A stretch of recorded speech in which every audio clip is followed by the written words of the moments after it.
We're now joined by film critic and author Mark Kermode. Just before we get onto your book, we just talked about trailers there. Yeah. Do you try not to watch them before you watch the film? Because they give away quite a lot, don't they? For exactly the reason you just said. I mean, the weird thing was the recent trailer for Jurassic World literally featured the last shot of the film in the trailer. So the whole film leads up to this point, and then you see the like. I've literally seen that in the trailer. So you do try and avoid it because there's too much information. And also, I suppose they need to do it to sell the film. Yeah, and the worst thing actually is with comedies, and it's really hard if you make a comedy movie. I was just talking to Danny about how hard it is to make a British movie. You make a comedy movie, they will go through, they will cherry pick all the best gags. They stick them in the trailer so that the trailer's really funny. And then when the gags come up, you go, yeah, saw that. So no. So it is really, really hard. I know why they do it, to attract you, but unfortunately, it does undercut it. So I try to avoid them. But there's a big market online for trailers. I've seen it, the first one out. That's how they get the hype going, isn't it? Yeah, people kept saying to me, what do you think of the new Mary Poppins trailer? I said, I haven't seen it. Why not? Well, because I haven't seen it. I was doing something. But, I love Mary Poppins, so I want the new Mary Poppins to be brilliant.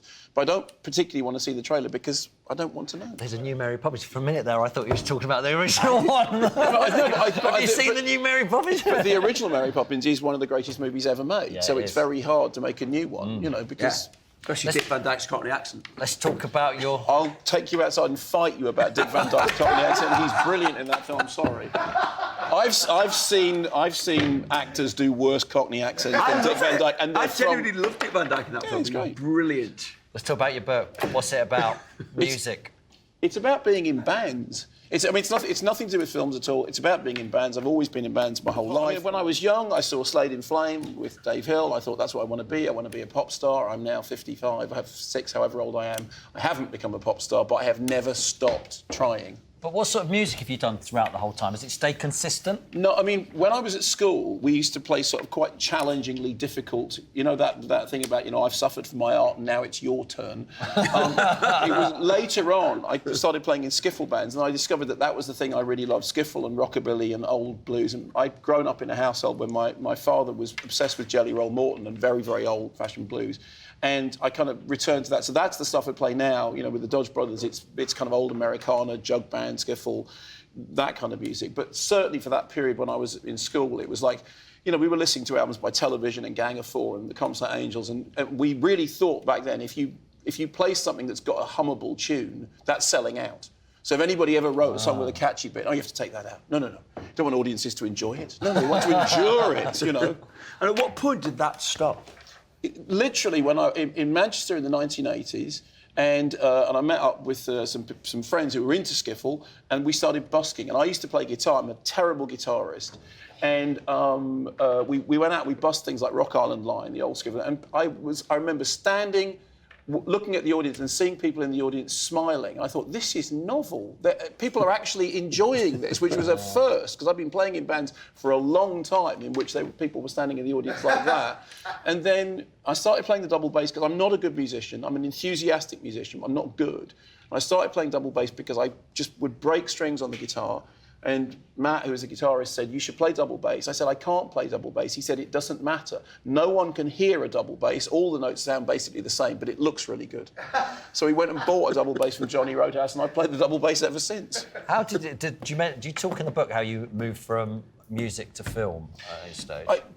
The two things happened alongside each other. When I was a kid, I went to the cinema all the time. I didn't have, I didn't have a huge group of friends at school, except for people I was in bands with. I never played sport. The only sport I ever did was cross-country running, because that just seemed like organised running away, and I was very good at that. And I remember going to the cinema and seeing Slade in Flame, which is a brilliant movie, which too few people have seen. It's the Citizen Kane of British rock movies. And it's a movie about Slade being a fake band called Flame. They get bought up by an investment company, they get sold to the public as so many fish fingers, and then they all break up and it all ends miserable. And Slade fans didn't want that, but I loved it. And I thought, I want to live in that movie. So all the time that I was playing in bands, I was watching films. Then when I was in Manchester, there was a lot of music in Manchester in the 1980s, still is, obviously. I started writing film reviews for City Life magazine, and that was like over 30 years ago now, but I never stopped doing the bands. Can I ask you a couple of questions about movies? How much? Because you watch so many. I listen to all your stuff. Watch your TV shows. Really like what you do.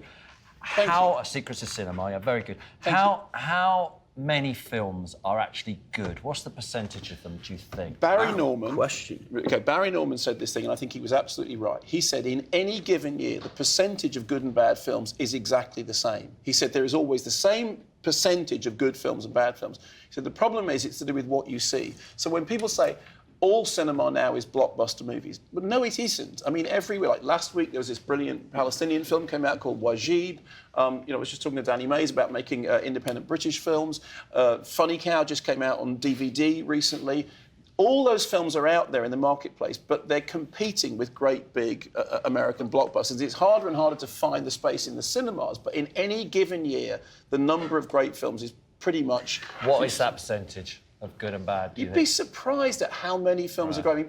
I know that I've had a reputation for being cruel about the movies I don't like, but every week I see something that astonishes me and surprises me. And I think that if you're a film critic and you stop being in love with it, that's when you should stop doing it.